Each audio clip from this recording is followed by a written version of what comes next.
अभी फिलहाल क्या हुआ, जो सोनम वांगचुक हैं उनको अरेस्ट कर लिया गया, फिर बोले डिटेन कर लिया गया है यहाँ पर। ये है हमारे देश के अंदर में हमारे देश की सरकार के द्वारा, गवर्नमेंट ऑफ इंडिया के द्वारा बनाया गया हमारा मैप। क्योंकि एक तो चाहते हैं कि लद्दाख के अंदर में जो भी डेवलपमेंट हो वो इन्वायरमेंट को ध्यान में रखते हुए हो। यहाँ पर मांग चल रही है यहाँ पर इस 6 शेड्यूल को लेकर कि भाई लद्दाख के लिए भी इसको दिया जाए। यहाँ पर तो लद्दाख का जो मेंबर ऑफ पार्लियामेंट है जिनका नाम है मोहम्मद हनीफ, साथ ही साथ में क्लाइमेट एक्टिविस्ट यहाँ पर जिनका नाम है सोनम वांगचुक, इनके द्वारा इनको डिटेन कर लिया गया दिल्ली पुलिस के द्वारा। अभी फिलहाल क्या हुआ, जो सोनम वांगचुक हैं उनको अरेस्ट कर लिया गया, फिर बोले डिटेन कर लिया गया यहाँ पर हमारे देश के अंदर में, नेशनल कैपिटल के अंदर में। रीजन क्या है, रीजन इसका यह कि नेशनल कैपिटल के अंदर में ये अपना प्रोटेस्ट करने आए थे, खासकर लद्दाख वाले रीजन को और ज्यादा सशक्त बनाने के लिए इनकी जो मुहिम चल रही है लंबे समय से। तो जैसे ही इनके द्वारा यहाँ पर एंट्री की गई तो दिल्ली पुलिस के द्वारा इनको डिटेन कर लिया गया, जिसके चलते यहाँ पर जो लद्दाखी लोग हैं जो खासकर इनके साथ में आए थे वो यहाँ पर ऐसा ही फील करने लगे। क्योंकि जब लीडर को ही अरेस्ट कर लिया जाता है तो खासकर इंसान जो है वो अनकंफर्टेबल फील करने लगते हैं। तो वो वाली सिचुएशन आप लोग यहाँ पर देख सकते हैं। तो अभी क्यों आखिर ऐसा किया जा रहा है तो इसके बारे में मैं आप लोगों से बात करूंगा, ताकि चीजों को आप लोग अच्छे से समझ सको। और बहुत सारी चीजें मैं आप लोगों से यहाँ पर डिस्कस भी करूंगा इसके बारे में, तो इसलिए चीजों को ध्यान से सुनिएगा। सबसे पहले तो अगर मैं आप लोगों से बात करूं, ये है हमारे देश के अंदर में हमारे देश की सरकार के द्वारा, गवर्नमेंट ऑफ इंडिया के द्वारा बनाया गया हमारा मैप, जिसमें ये पर्टिकुलर लेफ्ट साइड वाला रीजन जो है ये जम्मू एंड कश्मीर आप लोगों को देखने को मिलेगा। राइट साइड वाला रीजन जो है ये आप लोग को लद्दाख देखने को मिलेगा। इसी में आप लोगों को लेह और कारगिल वाले डिस्ट्रिक्ट इसी के अंदर में इंक्लूडेड आप लोगों को नजर आएंगे। ठीक है, ये पर्टिकुलर जो बात की जा रही है ये लद्दाख वाले के बारे में बात की जा रही है। और लद्दाख वाला जो रीजन है ये हमारे देश के अंदर में आज की डेट में एक यूनियन टेरिटरी, यानी कि एक यूनियन का एडमिनिस्ट्रेटिव एरिया आप लोगों को यहां पर नजर आएगा। ये पॉइंट आप लोग यहां पर याद रखिएगा। तो लद्दाख वाला जो रीजन है ये एक यूटी के तौर पर आप लोग यहां पर इसको समझ सकते हैं। ठीक है, तो बहुत ही बेसिक है ये चीज, आप लोग यहां पर समझिएगा। साथ ही साथ में यहां पर जो ये पर्टिकुलर पर्सनैलिटी है ये क्यों यहां पर लगे हुए इस चीज को लेकर, क्योंकि एक तो चाहते हैं कि लद्दाख के अंदर में जो भी डेवलपमेंट हो वो इन्वायरमेंट को ध्यान में रखते हुए हो, यहाँ पर इन्वायरमेंट को बर्बाद नहीं किया जाए। दूसरा सबसे इंपॉर्टेंट बात जो यहाँ पर इनके द्वारा बोली जाती है कि जो 6th शेड्यूल है यहाँ पर बेसिकली इसको लेकर ये बात बोलते हैं कि जो छठा शेड्यूल है यहाँ पर ये, इसको आप लोग याद रखिएगा।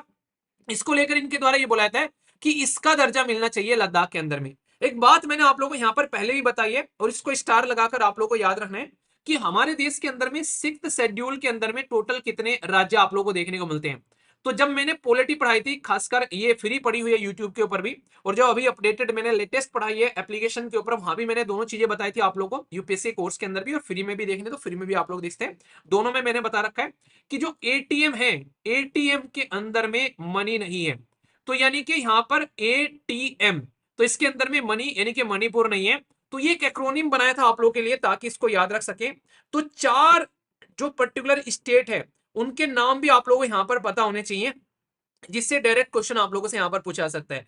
तो यहां पर लद्दाख को बात की जा रही है कि छठे स्टेट के तो मतलब 4 है 5वें स्टेट के तौर पर यहां पर, मतलब 5वें एरिया के तौर पर यहां पर ऐड कर लिया जाए। तो इसी के चलते जो आसाम, त्रिपुरा, मिजोरम और मेघालय के साथ में लद्दाख यूटी को भी यहां पर ऐड कर दे। पर लेकिन ये 6 शेड्यूल वाला जो एरिया है ये नॉर्मली बनाया गया है भाई साहब नॉर्थ ईस्ट वाले रीजन के लिए, तो उसकी रिक्वायरमेंट को फुलफिल करने के लिए। पर लेकिन अभी यहां पर मांग चल रही है यहां पर इस 6 शेड्यूल को लेकर कि भाई लद्दाख के लिए भी इसको दिया जाए। यहाँ पर रीजन क्या है, रीजन यहाँ पर है कि लद्दाख का बहुत बड़ा जो एरिया है वो आप लोग को यहाँ पर देखने को मिलेगा ट्राइबल कम्युनिटी के साथ में कनेक्टेड आप लोग को यहाँ पर नजर आता है। तो जो ट्राइबल कम्युनिटी है यहाँ पर उसके फेवर में यहाँ पर ये बातें की जा रही है। और इसी के चलते आप लोगों को पता है कि जो पंचायती राज सिस्टम है हमारे देश के अंदर में 73rd कॉन्स्टिट्यूशन अमेंडमेंट करके पंचायती राज सिस्टम 1992 में हमारे देश के अंदर में लेकर आ गया। पंचायती राज डे कब सेलिब्रेट करते हैं जरा बताइए, देखता हूं किसको याद है यहाँ पर। तो पंचायती राज सिस्टम जो है यहाँ पर ये हम लोग सेलिब्रेट करते हैं। तो यहाँ पर ये पंचायती राज सिस्टम हम 6 शेड्यूल के अंदर में ऐसा इंप्लीमेंट नहीं करते हैं सारी चीजें जो भाई साहब हम लोगों ने संविधान के अंदर में डाली है। क्योंकि हम लोग लोकल एरिया की जो कम्युनिटी है, ट्राइबल कम्युनिटी जो है, उनमें हम लोग अपना संविधान थोपना नहीं चाहते। तो लोकल जो डिस्ट्रिक्ट काउंसिल होती है तो भाई उनको पावर दी जाती है कि अपने डिसीजन आप लोग अपने आप लो, जिसके बेसिस पर यहाँ पर ये सिस्टम आप लोगों को चलता हुआ नजर आता है। ठीक है, तो ये बेसिक है जो आप लोग यहाँ पर याद रखेगा, इसको लेकर आप लोगों को कोई डाउट नहीं होना चाहिए। तो इसीलिए सरकार इसके बारे में मना करती है। तो लद्दाख का जो मेंबर ऑफ पार्लियामेंट है जिनका नाम है मोहम्मद हनीफ, साथ ही साथ में क्लाइमेट एक्टिविस्ट यहाँ पर जिनका नाम है सोनम वांगचुक, इनके द्वारा इनको डिटेन कर लिया गया दिल्ली पुलिस के द्वारा, जब प्रोटेस्ट कर रहे थे, कॉन्स्टिट्यूशनल सेफगार्ड की मांग कर रहे थे लद्दाख के लिए। 100 के करीब प्रोटेस्टर जो है वो लद्दाख से आए यहाँ पर, ये खासकर इसमें पार्टिसिपेट किया, इंक्लूडिंग एल्डरली पार्टिसिपेशन भी आप लोगों को देखने को मिला। इनको दिल्ली और खासकर हरियाणा के बॉर्डर पर डिटेन किया गया। प्रोटेस्टर जो है वो मार्च कर रहे थे अपना, प्रोटेस्टर जो है वो चाहते हैं कि लेह अपेक्स बॉडी और कारगिल डेमोक्रेटिक अलायंस यहाँ पर खासकर इनके द्वारा जो ऑर्गेनाइज कराया गया, खासकर ये जो मार्च था, ये जो स्टार्ट किया गया इनके द्वारा यहाँ पर मार्च, ये लेह से यहाँ पर 1 सितंबर से यहाँ पर इनके द्वारा स्टार्ट किया गया था 2023 से यहाँ पर। और यहाँ पर ये रिसेंटली अभी चीजें जो है इनके द्वारा खासकर राजघाट दिल्ली के अंदर में नॉर्मली आप लोगों को पता है कि इस चीज को सेलिब्रेट करने की कोशिश की जाती है, तो इसके चलते यहाँ पर ये इसको लेकर चल रहे थे। तो मार्च जो है ये बोला जा रहा था कि इसके अंदर में कोई भी वायलेंस का इंसिडेंट रिपोर्ट नहीं किया गया, सब कुछ पीसफुल चल रहा था, पर लेकिन फिर भी यहाँ पर इनको डिटेन कर लिया गया। तब जाकर यहाँ पर जो कोई ऐसी न्यूज आती है तो तब जाकर यहाँ पर फिर मुद्दा बनता है, क्योंकि आप लोगों को पता है हमारे देश के अंदर में राइट टू प्रोटेस्ट, आप लोगों को पता है ना इसके बारे में कि राइट टू प्रोटेस्ट जो है आप लोग के लिए आज की डेट में फंडामेंटल राइट है, ठीक है। तो आज की डेट में अगर आप लोग यहाँ पर प्रोटेस्ट करते हुए अगर कहीं पर भी पाए जाते हो तो ये बकायदा आप लोगों को देखने को मिलेगा, संविधान के अंदर में ये अधिकार आप लोगों को दे रखा है, पर लेकिन वो पीसफुल होना चाहिए, उसके अंदर में कोई गड़बड़ नहीं होना चाहिए। इसीलिए कहते हैं कि राइट टू प्रोटेस्ट जो है वो आप लोगों को फंडामेंटल राइट में रखा गया है। आर्टिकल 19 जो फंडामेंटल राइट है पार्ट 3 के अंदर में, आर्टिकल 12 से लेकर आर्टिकल 35 के अंदर में, इसमें आर्टिकल 19 के अंदर में आप लोग को अधिकार दिया गया और ठीक है, और खासकर ये भी बोल दिया गया कि भाई साहब कहीं ना कहीं आर्टिकल 21 का भी इस्तेमाल किया सकता है, क्योंकि right to protest integral part है freedom of speech and right to life with guarantee का भी, तो यहाँ पर आर्टिकल 21 भी इसके साथ में इंक्लूड करके देख लिया जाता है। तो ये चीज भी आप लोग यहाँ पर समझ सकते हैं। तो फ्री सोसाइटी के नाम से ही आप लोगों ने देखा ना कि हमारे देश की सरकार की जो फैक्ट चेक यूनिट थी उसको ठंडे बस्ते में डाल दिया सुप्रीम कोर्ट ने ये बोलकर कि तुम लोगों की वॉइस यानी कि आवाज को दबा रहे हो, तो उसके चलते भी यहाँ पर दिक्कतें देखने को मिल रही थी। तो इसलिए राइट टू प्रोटेस्ट के बारे में आप लोग ये चीज याद रखिएगा, ये आप लोग के लिए फंडामेंटल राइट है यहाँ पर लेकिन इसके ऊपर में एक रिस्ट्रिक्शन भी लगाई जाती है कि आप लोग हथियार यूज नहीं करोगे, कोई वायलेंस नहीं होना चाहिए और कोई भी वायलेंस इसके अंदर में रिपोर्ट नहीं किया गया। तो इस तरीके से इंसान को फंडामेंटल राइट का हनन होता हुआ अगर हो रहा है, तो अगर ये केस जाता है कोर्ट के अंदर में कि क्यों गिरफ्तार कर लिया, क्योंकि ना तो देश की सोवरेनिटी के ऊपर में इन्होंने क्वेश्चन मार्क लगाया, ना स्टेट की सिक्योरिटी के ऊपर में क्वेश्चन मार्क लगाया, ना फ्रेंडली नेशन के साथ में रिलेशन खराब किए, ना पब्लिक लॉ एंड ऑर्डर को बर्बाद किया, ना किसी की मोरलिटी के ऊपर में क्वेश्चन मार्क लिया, ना कोर्ट ऑफ कंटेम्प्ट किया, ना किसी को डिफेम किया, ना कोई ऑफेंसिव ऐसा कोई स्टेटमेंट इन्होंने दी, फिर भी यहां पर अरेस्ट कर लिया। तो फंडामेंटल राइट का हनन हो गया, इंसान के आर्टिकल 19 का हनन हो गया कि क्या इतना भी अधिकार नहीं है कि हम लोग फ्री एक शांत प्रोटेस्ट कर सके आज की डेट में। तो इसके चलते यहां पर मुद्दा सीधा सीधा ये निकल कर आएगा कि जैसे ही कोर्ट के अंदर में जाता है कि क्यों पकड़ा गया तो समझने को मिलेगा।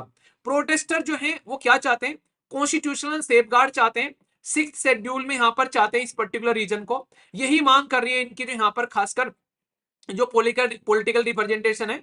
और साथ ही साथ में जैसे जम्मू एंड कश्मीर को तो बात की जा रही है कि भाई स्टेट हुड का दर्जा दे देंगे, पर लेकिन लद्दाख को बात नहीं की जा रही है। इसके पीछे रीजन क्या है, कहीं ना कहीं ये मांग जो है लद्दाख को स्टेट बनाने वाली मांग, इस बात से लिटिल बिट मैं भी सहमत नहीं हूं प्रेजेंट टाइम पर, खासकर आगे चलकर सहमत हो सकता हूं पर अभी मैं सहमत नहीं हूं। रीजन क्या है, अगर कल को लद्दाख स्टेट बनता है तो स्टेट में लॉ एंड ऑर्डर को मेंटेन करने के लिए पूरी स्टेट की एडमिनिस्ट्रेटिव अथॉरिटी रहेगी, वहां पर चीफ मिनिस्टर बनेंगे, वहां पर स्टेट की पुलिस रहेगी, वो चीजें मैनेज करेगी।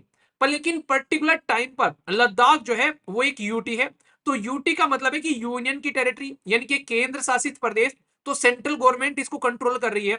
और जब पाक ऑक्युपाइड एरिया लद्दाख के अंदर में ही हम लोगों ने डाल दिया ऑलरेडी यहाँ पर, तो इसलिए जरूरी है कि यूनियन गवर्नमेंट इसको कंट्रोल करे, जैसे पाकिस्तान की हरकतें आज की डेट में चल रही हैं।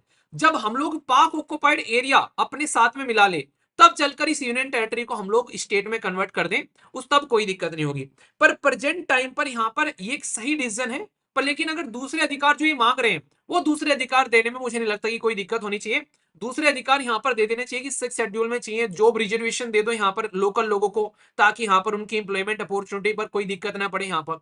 तो ये चीजें हैं। दूसरी पॉलिटिकल पार्टी जैसे राहुल गांधी जी हो गए, कांग्रेस पार्टी, ये सब भी यहाँ पर प्रोटेस्टर को सपोर्ट कर रहे हैं। यहाँ पर कहीं ना कहीं गवर्नमेंट को क्रिटिसाइज कर रहे हैं कि पीसफुल भी अगर कोई प्रोटेस्ट कर रहा है तुम उसको भी जेल में डाल दे रहे हो, तो ये तो अंग्रेजों वाली नीति फॉलो कर रहे हो, तो ऐसा यहाँ पर नहीं होना चाहिए। ठीक है, तो ये चीजें हैं। अभी पीओके अगर हम लोग एक्वायर कर लेते हैं, उसके लिए आप लोगों को पता है कि कहीं ना कहीं पाकिस्तान ऑलरेडी बोल चुका है कि फॉरेन टेरिटरी है।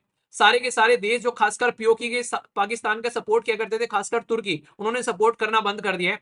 फॉरेन का इन्वेस्टमेंट ह्यूज आ रहा है आज के डेट में यहाँ पर, खासकर अगर बात करें जम्मू एंड कश्मीर के अंदर में, तो ऑर्गेनाइजेशन ऑफ इस्लामिक कोऑपरेशन भी कल को चलकर सपोर्ट करना बंद कर देगी। तो कहीं ना कहीं हम अगर इकोनॉमिक तो पावर बनी रहे आराम आराम से, मिलिट्री पावर हम लोग बन जाएं और अच्छे लेवल पर, कल को चलकर हम लोग आराम से अपना क्लेम कर सकते हैं, क्योंकि वो खुद ही बोल चुके हैं कि वो हमारा एरिया नहीं है। तो एक अच्छी चीज आप लोग यहाँ पर देख सकते हैं। ठीक है, क्वेश्चन है आप लोगों से, पीओके को डिवाइड करने वाली लाइन का नाम आप लोगों को बताना है, और अक्साई चीन को डिवाइड करने वाली लाइन का नाम आप लोगों को बताना है, जो चाइना और पाकिस्तान और इंडिया के बीच में एक डिवीजन का काम करती है। तो देखता हूं आप में से कौन यहां पर इसके बारे में बात करते हैं। इंपॉर्टेंट है, स्टार लगा लेना, कंफ्यूजन आप लोग को नहीं होना चाहिए, बेसिक भी है इसलिए थोड़ा सा याद रखिएगा। ठीक है, कोई दिक्कत, कोई समस्या, कोई परेशानी है तो बताओ, नहीं तो चलते हैं आगे। ठीक है, जितने सारे वीडियो लाइव देख रहे हो, इतने सारे तो कम से कम फीडबैक दे दिया करो यार। क्यों आखिर ये चीजें बुलवाते हो आप हैं? आप लोग लगभग 1100-1200 के करीब लोग लाइव देख रहे हो, और फीडबैक जो दे रखा है वो दे रखा है जस्ट 800 ने। क्यों ऐसा करते हो? इतना आलस कहाँ लेकर जाओगे यार, हैं? इतना तकड़ा आलस, कुछ ज्यादा आलस नहीं हो जाता है? आप लोगों ने तो बचपन में पढ़ा है कि आलस बहुत बड़ा दुर्गुण है। और फीडबैक का मतलब फीडबैक होता है, लाइक करना नहीं बोला जाता है इसको। वीडियो को डिसलाइक भी आप लोग कर सकते हैं, तो फीडबैक जरूर दे दिया करो। ठीक है,